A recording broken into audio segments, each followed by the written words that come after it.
మాకు community hall బయట నుంచి మండలాల నుంచి వస్తారు సార్. నైట్ ఇక్కడ స్టే చేయాలంటే ఇబ్బంది అవుతుందని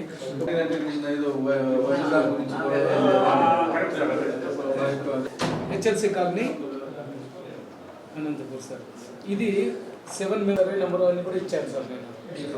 అవును సార్, 136 1B1 కానీ మేము కొంచెం అడ్డం పడి కలెక్టర్తో అక్కడ ఇక్కడ మా సొంత ఆఫీస్ దాంట్లోకి ఎంట్రీ కాకుండా ఇట్లా చేసి పెట్టారు.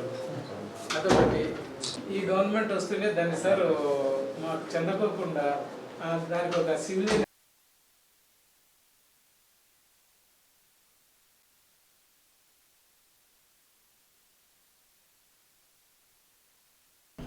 కూటమి ప్రభుత్వం ఏర్పాటై 6 మాసాలైంది. ఈ 6 మాసాల్లో అనంతపురం అర్బన్ ఎంతవరకు అభివృద్ధి చెందిన దానిపైన మనతో పాటు అనంతపురం అర్బన్ ఎమ్మెల్యే ఉన్నారు. ఆయన అడిగి తెలుసుకుందాం.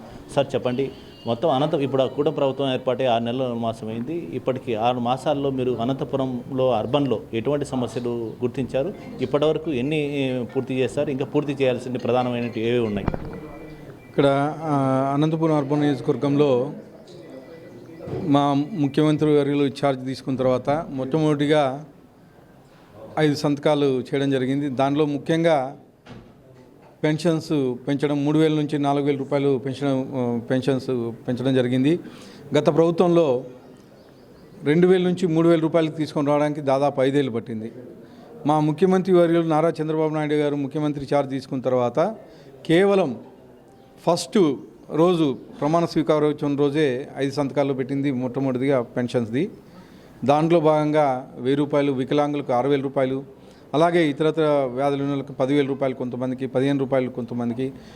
దేశంలోనే ఎక్కడా లేనటువంటి పెన్షన్ పథకాన్ని కేవలం మన రాష్ట్రంలోనే జరుగుతూ ఉంది. ఎందుకంటే మేము ఎవరి మంత్ 1వ తేదీ మేము కానీ పెన్షన్లు పంచడంలో పాల్గొనడం జరుగుతూ ఉంది. పాల్గొన్నప్పుడు పొద్దున్నే 6 గంటలకే మేము అక్కడికి వెళ్తున్నట్లుగానే వాళ్ళ ముస్లిం వాళ్ళు అయితే వీడియో పెన్షన్స్ అయితే వాళ్ళ మౌన్లో చిరునవ్వు కనిపిస్తుంది. మా పెద్ద కొడుకు చంద్రబాబు నాయుడు మాకు నెల 4,000 పంపిస్తున్నాడని. ఇదే కాకుండా నెక్స్ట్ అన్నా క్యాంటీన్లు గత ప్రభుత్వంలో వచ్చిన తర్వాత కేవలం తెలుగుదేశం నారా చంద్రబాబు నాయుడు గారికి, ఎన్టీఆర్ గారికి పేరు వస్తుందని చెప్పేసి క్లోజ్ చేయడం జరిగింది. మళ్ళా మా ప్రభుత్వం వచ్చిన తర్వాత పునరుద్ధరించాం. దాదాపు 200 అన్నా క్యాంటీన్లు ఓపెన్ చేసి ప్రతి అన్నా క్యాంటీన్లోనూ కేవలం 5 రూపాయలకే బ్రేక్ఫాస్ట్ అయితేమి, లంచ్ అయితేమి, డిన్నర్ అయితేమి ప్రతి చోట ఇది. ఎందుకంటే పల్లెటూరు నుంచి టౌన్లకి, అర్బన్లకి పనుల మీద వస్తారు. వాళ్ళకి చాలా ఉపయోగకరంగా ఉంది. అలాగే ఇక్కడ పని చేసుకుంటే లేబర్ అయితేమి, అలాగే ఈ మూటలు మోసే కూలీలు అయితే వీళ్ళందరికీ అన్నా క్యాంటీన్లు చాలా ఉపయోగంగా ఉన్నాయి. కేవలం మా నారా చంద్రబాబు నాయుడు గారు ముఖ్యమంత్రి అయిన తర్వాత ఇది అన్నా క్యాంటీన్లు ఓపెన్ చేయించి పెట్టడం జరిగింది. అలాగే ల్యాండ్ టైటిల్ యాక్ట్ మీకు ఐడియా ఉంది. ఇంకొకసారి జగన్మోహన్ రెడ్డికి గెలిపించింటే మన భూములు కానీ బ్యాంకుల్లో కుదవబెట్టి మనకు లేకుండా చేసేవాడు. ఆ ల్యాండ్ టైటిల్ యాక్ట్ని కానీ రద్దు చేయడం జరిగింది. ఇలా అలాగే డిఐసి దాదాపు 16,000 చిల్లర ఉద్యోగాలు ఫస్ట్ తొలి సంతకం మా ముఖ్యమంత్రి వర్యులు పెట్టి టీచర్స్. ప్రధానంగా అనంతపురం అర్బన్ సంబంధించి ఈ డంప్ యార్డ్ కావచ్చు, అలాగే అండర్ డ్రైనేజీ సమస్య కావచ్చు, ఇది ఎన్నో ఏళ్ల నుంచి చెప్తున్నారు. అది మాత్రం పూర్తిగా డంప్ యార్డ్ కూడా గతంలో అనేక అవినీతి ఆరోపణలు ఎదుర్కొన్నాయన్న మీరు కూడా వాటిపైన ఆరోపణలు చేశారు. గతంలో అదే పార్టీకి చెందిన వాళ్ళు కూడా కౌన్సిల్లో కూడా ఆరోపణలు చేయడం జరిగింది. వాటిపైన ఎలాంటి చర్యలు తీసుకోబోతున్నారు? డంప్ యార్డ్ అనేది ఈరోజు సమస్య కాదు, గత 30 ఏళ్ళ నుంచి ఉంది. కానీ పోయిన 5 ఏళ్ళలో మేము క్లీన్ చేయిస్తామని చెప్పేసి దాదాపు 29 కోట్లు టెండర్లు పిలిచి దాన్ని చేయడం జరిగింది. కానీ అక్కడ ఉండే వాళ్ళు వైఎస్ఆర్సీపీ నాయకులే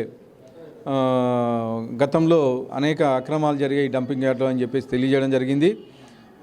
దానిలో భాగంగానే నేను కానీ కలెక్టర్ గారికి ఒక లెటర్ ఇచ్చాను. దీని మీద సమగ్రమైన ఎంక్వైరీ చేసి అక్కడైతే ఏదైతే అక్రమాలు జరిగాయో, అవినీతి జరిగిందో దాన్ని కానీ బయట పెట్టాలని చెప్పేసి కలెక్టర్ గారు కానీ ఒక జాయింట్ కలెక్టర్ని ఒక సపరేట్ కమిటీ వేసి దాని మీద విచారణ జరుగుతూ ఉంది. అలాగే డంప్ యార్డు మళ్ళీ మా ప్రభుత్వం వచ్చిన తర్వాత టెండర్లు కానీ పిలిచారు. ఇప్పుడు ఏవైతే ఉన్నాయో మొత్తం సాగ్రిగేట్ చేసేసి అక్కడ ఎంఆర్ఎఫ్ ప్లాంట్ కానీ త్వరలో ప్రారంభించి మొత్తం సాగ్రిగేట్ చేసి ఇక్కడ ఉండే డంప్ యార్డు మొత్తం ఖాళీ చేసి అవుట్స్కట్స్లో ఒక 50 ఎకరాలు అడిగాము. అది కానీ కలెక్టర్ గారి దగ్గర ఫైల్ ఉంది. దాన్ని కానీ తొందరగా శాంక్షన్ చేసేసి డంప్ యార్డ్ అయితే తొందరగా క్లియర్ చేయిస్తామని చెప్పేసి తెలియజేయడం జరుగుతుంది. అలాగే అండర్ గ్రౌండ్ డ్రైనేజ్ విషయానికి వస్తే అండర్ గ్రౌండ్ డ్రైనేజ్ విషయానికి ఆల్రెడీ ఫైల్ పుటప్ చేశాము. గతంలో 5 ఏళ్లలో ఫైనాన్షియల్గా స్టేట్ని సర్వనాశనం చేశారు. దాదాపు 10 లక్షల కోట్ల అప్పులు గవర్నమెంట్ మీద మోపి వైఎస్ఆర్సీపీ వాళ్ళు తెలుగుదేశం మా గవర్నమెంట్ వచ్చిన తర్వాత వైఎస్ఆర్సీపీ వాళ్ళు నాశనం చేశారు. ఇంతకుముందు మా గవర్నమెంట్ వచ్చిన తర్వాత అవన్నీ ఎంక్వైరీ చేస్తే దాదాపు 10 లక్షల కోట్ల అప్పులు తీరాయి. ఆ ఫండ్స్ ప్రాబ్లం ఉన్నాయి కాబట్టి వీలైనంత తొందరగా ఆ అండర్ గ్రౌండ్ కానీ డ్రైనేజ్ కానీ తీసుకొచ్చి క్లియర్ చేస్తామని చెప్పేసి తెలియజేస్తున్నాను. అలాగే మరో వంక తర్వాత నడిమి వంక 2 దాదాపు 120 కోట్లతో ప్రపోజల్స్ కానీ పెట్టడం జరిగింది. అవి కానీ మా మంత్రివర్యులు ముఖ్యమంత్రి వర్యులు డిసిజన్ తీసుకొని స్టేజ్ వైజ్గా ఫండ్స్ రిలీజ్ చేస్తున్నారు. అది కానీ మరో వంక నడివంక ప్రొడక్షన్ వాల్స్ కానీ కట్టిస్తామని చెప్పి తెలియజేస్తాం. సార్ ముఖ్యంగా చెప్పండి, గతంలో డంప్ యార్డ్ సంబంధించి మాజీ ఎమ్మెల్యేలు టీడీపీ సంబంధించిన వాళ్ళు ఈ ఆరోపణలు చేయడం జరిగింది. అలాగే ఏదైతే ఫ్లైఓవర్ బ్రిడ్జ్ ఉందో దానిపైన కూడా కమిషన్లు తీసుకున్నాడు అని ఒక మాజీ ఎమ్మెల్యే డైరెక్ట్గా సవాల్ చేయడం కూడా జరిగింది. టెంపుల్ దగ్గర నేను ప్రమాణం చేస్తాను ఆయన తీసుకున్నట్లు అనేసి. ఈ మధ్య కాలంలో మాజీ ఎమ్మెల్యే టీడీపీ సంబంధించి ఆయన అనేక ఆరోపణలు చేశారు మాజీ ఎమ్మెల్యే పైన. అనంతపురం సంబంధించి ఒక వైశాఖ సంబంధించి 30 సెంట్స్ తీసుకున్నాడు. అలాగే రకరకాల ఆరోపణలు చేశారు. డంప్ యార్డ్లో అవినీతి పాల్పడ్డాడు ఇవన్నీ. వాటిపైన ఏమైనా విచారణ జరుగుతుందంటారు? ఖచ్చితంగా విచారణ చేయించమని చెప్పేసి కలెక్టర్ గారికి కానీ లెటర్ ఇవ్వడం జరిగింది. ఆ లెటరు కలెక్టర్ గారు జాయింట్ కలెక్టర్ గారిని విచారణ అధికారిగా పెట్టారు. ఆల్రెడీ అది విచారణ జరుగుతూ ఉంది. డంప్ యార్డ్ మీద అయితే విచారణ జరుగుతుంది. ఇది ఏదైతే రోడ్డు ఉందో 330 కోట్లతో తెలుగుదేశం ప్రభుత్వంలోనే మా ముఖ్యమంత్రులు అప్పుడు ఉన్నటువంటి ముఖ్యమంత్రులు చంద్రబాబు నాయుడు గారు శాంక్షన్ చేయడం జరిగింది. వైఎస్ఆర్సీపీ గవర్నమెంట్ వచ్చిన తర్వాత దాని టెండర్లు పిలిచి అంటే ఎక్కడా లేనట్టు విధంగా అంటే వాళ్ళకు అనుకూలంగా ఉండే ఏవైతే బిల్డింగ్లు ఉన్నాయో అలాగే పెట్టేసి వంకర్ టింకర్గా రోడ్లు వేసేసి జనరల్గా రోడ్ వైండింగ్ అంటే వెడల్పు చేస్తారు. కానీ వీళ్ళు కుదించుకుంటా డబ్బులు తీసుకున్నారే అనే వర్డింగ్ వాళ్ళు కార్పొరేటర్లు అయితే వాళ్ళు మాజీ ఎమ్మెల్యేలు అయితే ఇవన్నీ చెప్పడం జరిగింది. ఖచ్చితంగా దాని మీదగానే విచారణ చేస్తామని చెప్పేసి తెలియజేస్తాను. సార్ ముఖ్యంగా అనంతపురం శివారు ప్రాంతాల్లో ఉన్నటువంటి కాలనీల్లో మద్యం తాగి చాలామంది ఇబ్బంది పెడుతున్నారనేసి మహిళలు ఆరోపించడం జరుగుతుంది. అయితే పిల్లలు ఎవరైతే ఉన్నారో కాలేజీకి పోయి రావాలన్నా కూడా అట్లా చోట చాలా ఇబ్బంది. ముఖ్యంగా శ్రీనగర్లో అనంతపురం శివారులో ఉన్నటువంటి మహిళలు అక్కడ చెప్పడం జరిగింది. మా పిల్లలు స్కూల్కి వెళ్ళి రావాలన్నా ఒకవేళ పొద్దు మునిగిన తర్వాత ఈ ప్రాంతంలో రావాలని చాలా ఇబ్బంది పడుతున్నాము. అలాంటి వారిపైన అధికారులు కానీ అలాగే ప్రజాప్రతినిధులు గారు చర్యలు తీసుకోవాలంటారు. ఎలాంటి చర్యలు మీరు తీసుకోవాలి? ఈ విషయం అయితే నా నోటీస్కి అయితే లేదు. కానీ మీరు చెప్తున్నారు కాబట్టి ఏదైతే మీరు శ్రీ కాలనీ చెప్తున్నారు కాబట్టి ఈరోజే మా సీఏ గారిని పంపించేసి ఎంక్వైరీ చేయించి రియల్గా ప్రాబ్లం ఉంటే ఖచ్చితంగా షాప్ షిఫ్టింగ్ కానీ లేకపోతే అక్కడ ఉండే పోలీస్ ప్రొటెక్షన్ కానీ ఖచ్చితంగా చేపించేసి దానికి తగిన పరిష్కారం చూపిస్తామని చెప్పేసి తెలియజేస్తాం.